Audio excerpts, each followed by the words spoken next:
So hi guys, this is SK. So ఈరోజు ఏం చెప్పాలనుకుంటున్నా అంటే, నిన్నే ఇన్స్టాగ్రామ్ చూస్తున్నప్పుడు ఒక రీల్ చూసి అందరూ పెడుతున్నారు పెట్స్, అదే ఇండియాలో ఉన్న అన్ని ప్రాబ్లమ్స్ కాకుండా మీకు ఒక పెట్స్ అంటే స్ట్రీట్ డాగ్స్ కనిపిస్తున్నాయా, మూగజీవులపైనే మీ పెత్తనం యా అని. సో దాని గురించి మనం కొంచెం తెలుసుకుందాం. ఏంటంటే, అంటే కోట్ చేసేది నాకు సంబంధం లేదు, అంటే నాకు అంత వాళ్ళు చేసిన కరెక్టా తప్ప అది ఏం తెలియదు. బట్ నేను మీకు main theme of this video is rabies రాకముందు ఏం చేయాలి, వచ్చాక ఏం చేయాలి అనేది. సో దాని గురించి చిన్న స్టోరీ చెప్తాను. రాము అనే ఒక పర్సన్ ఉన్నారు. రాముకి ఒక పెట్ కరిచింది, ఆ పెట్కి రేబీస్ ఉంది. అతను ఏం చేశాడు, మంచిగా హ్యాపీగా ఇంట్లో చెప్పాడు. ఇంట్లో పేరెంట్స్ ఏం చేశారు, జాగ్రత్తగా హాస్పిటల్ తీసుకెళ్లారు. హాస్పిటల్ తీసుకెళ్ళాక అక్కడ వ్యాక్సినేషన్ అంటే ఇమ్యునైజేషన్ తీసుకున్నారు. దెన్ 100% సర్వైవల్ రేట్ అన్నమాట. సో తీసుకున్నాడు, అయిపోయింది, బతికేసాడు. అంటే he is living in the successful life అన్నమాట. ఇప్పుడు రాము కాకుండా రెమో అన్నాడు. సో రెమో ఏం చేశాడు అంటే, పెట్టుకొచ్చాక ఇంట్లో చెప్తే ఇంట్లో వాళ్ళు రివర్స్లో మళ్ళీ కొడతారేమో అని ఆ భయంలో ఏం చెప్పలేదు. కొన్ని రోజులు అయింది, అతని కొంచెం బిహేవియర్ చేంజ్ వచ్చింది, కొంచెం వాటిని చూసి భయపడుతున్నాడు. ఇవన్నీ క్లినికల్ ఫీచర్ అంటే అతని సిమ్టమ్స్ అన్నమాట. సో ఏమైందా అని చెప్పి హాస్పిటల్ తీసుకెళ్తే అతని స్టోరీ ఏమన్నారు డాక్టర్స్, సో మీ బాబుకి రీసెంట్గా డాగ్ ఖర్చు ఉంటుంది, సో దానివల్ల రేబీస్ వచ్చింది, మేము ఏం చేయలేమని చేతులు ఎత్తేసారు. ఎందుకు ఎత్తేసారు అంటే, అక్కడ అసలు వ్యాక్సిన్ లేదు. అంటే మేము డిసీజ్ వచ్చాక అసలు ఇంకా ట్రీట్మెంట్ లేదన్నమాట పెట్స్కి, అంటే రేబీస్కి. సో ఇక్కడ నీకు చెప్పాలనుకుంటుంది ఏంటంటే, prevention is better than cure అన్నమాట. వచ్చాక క్యూర్ కష్టం, కానీ రాకముందైతే 100% క్యూర్ ఉంది. సో అది బెస్ట్ ఆప్షన్ అన్నమాట. ఈ స్టోరీ అంతా విన్నారు కదా. ఇప్పుడు ఏం చెప్తానంటే, సపోజ్ మీ ఇంట్లో పెట్ ఉంది, నన్ను తీసుకోండి. నాకు పెట్టలేదు, నాకు చాలా భయం యాక్చువల్లీ. టమ్మీ, జిమ్మీ, స్కూఫీ, నాఫీ, ఏఫీ ఏదో ఒక పెట్ ఉంది నా ఇంట్లో, మంచి పెట్ ఇంతుంది. సో నాకు ఈ స్టోరీ అంతా విన్నాక కొంచెం ఏంటి క్లారిటీ వచ్చింది. Okay, better than prevention's better than cure అని. సో నేనేం చేశాను, నేను ఒక దగ్గరలో ఉన్న ఏరియా హాస్పిటల్కు ఇక్కడికి వెళ్ళాను, చెప్పాను ఇలా స్టోరీ అంతా.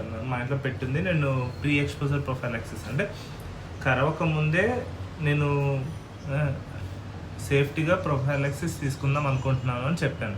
సో వాళ్ళు ఏం చేస్తారు, ఓకే వెరీ నైస్ అని చెప్పి మనకు ఒక 3 ఇంజెక్షన్స్, 3 అంటే 3 చాలా సన్నటి నీడిల్, పెయిన్ కూడా సరిగ్గా ఉండదు, తీసుకోవచ్చు, నో ప్రాబ్లం ఇచ్చారు. ఎప్పుడెప్పుడు ఇస్తారు అంటే, ఈరోజు తీసుకుంటే 7th డే 21st డే అంటే 07/21 తీసుకుంటాం మనం ప్రీ ఎక్స్పోజర్ అన్నట్టు ఇంట్లో.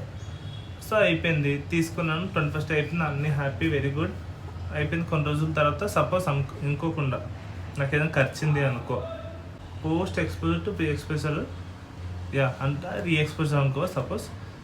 సో అక్కడ ఏంటి, ఓన్లీ 2 ఇంజెక్షన్స్ అనమాట. ముందు 3 తీసుకుంటే ఇప్పుడు 2 తీసుకోవచ్చు, అది కూడా 03 అంతే. ఏ రోజు తీసుకుంటే 3 డేస్లో తీసుకుంటే సెట్ అన్నట్టు, తిరగాల్సిన అవసరం కూడా ఉండదు. అయిపోయింది. సరే లేదు మనకి ఇంత అంటే లేదు. సో అప్పుడు ఏం చేయాలి, ఖర్చాక సపోజ్ ఒక పెట్ ఖర్చింది మనల్ని. సో ఫస్ట్ ఏం చేయాలి, ఆ ఏరియా మంచిగా సోప్తో కడిగేయాలి, రన్నింగ్ ట్యాప్లో కడిగేయాలి హ్యాపీగా. ఏం చేయాలి, హాస్పిటల్ తీసుకెళ్ళాలి. మనం హాస్పిటల్కి వచ్చాక వాళ్ళు స్టోరీ అంతా తీసుకొని ఆ వూండ్ ఎక్కడికి వచ్చిందో చూసి ఏం చేయాలి అనేది కొంచెం క్లారిటీ వస్తుంది. ఇన్కేస్ కొంచెం డెప్త్గా ఉంది, రిస్క్ ఉంది అనుకుంటే మీకు ఇమ్యునైజేషన్ ఇస్తారు అన్నట్టు. అది కూడా ఎక్కువ రోజులు ఏమి ఉండదు, జస్ట్ 1 month. అది కూడా 1 month డైలీ తీసుకోవాలి, అంత సినిమా ఏమి ఉండదు. ఓన్లీ 5 ఎస్ఎన్ రెజిమెన్ అని ఒకటి ఉంటుంది, దాంట్లో 5 అంటే 5 ఇంజెక్షన్స్. అవి కూడా సన్నటి నీడిల్స్, చాలా చిన్నది. అది కూడా ఎప్పుడెప్పుడు అంటే, ఈరోజు 3వ రోజు, 7వ రోజు, 14th day and 28th day అంటే 0, 3, 7, 14, 28 సెట్ 5 తీసుకుంటే ఇంకా నీకు జీవితాన్ని ఇంకోసారి రేబీస్ వ్యాక్సిన్ కూడా అవసరం లేదు, ఒకసారి తీసుకుంటే. సో ఇదే స్టోరీ. సో అందుకే మనందరం కొంచెం ఇంట్లో కూడా కొంచెం ఈ విషయం పైన లిబరల్గా ఉండండి. ఎవరైనా కొంచెం చిన్నపిల్లలకి కౌన్సిలింగ్ చేయడం కూడా చాలా బెస్ట్ ఆప్షన్ అన్నమాట. ఏదైనా ఖర్చిన అది పెట్టనే కాదు, బ్యాట్స్ కానీ ఎలుక కానీ ఏదైనా సరే ఏం ఖర్చినా కూడా ఇంట్లో చెప్పడం ఈజ్ బెస్ట్ ఆప్షన్. దాన్ని ప్రివెన్షన్ అంటే ముందే తెలిస్తే ఏదో ఒకటి చేస్తారు. అంతా అయిపోయాక, సినిమా అంతా అయిపోయాక, ది ఎండ్ టైటిల్ పడ్డాక స్టోరీ అంతా ఏంటి అన్నట్టు తెలుసుకోవడం కన్నా ముందే తెలుసుకోవడం చాలా బెస్ట్ ఆప్షన్ అన్నమాట. సో అంతే guys, hi guys, bye bye, హ్యాపీగా ఉండండి, రన్ అవుట్ అవ్వకండి, బాయ్ బాయ్.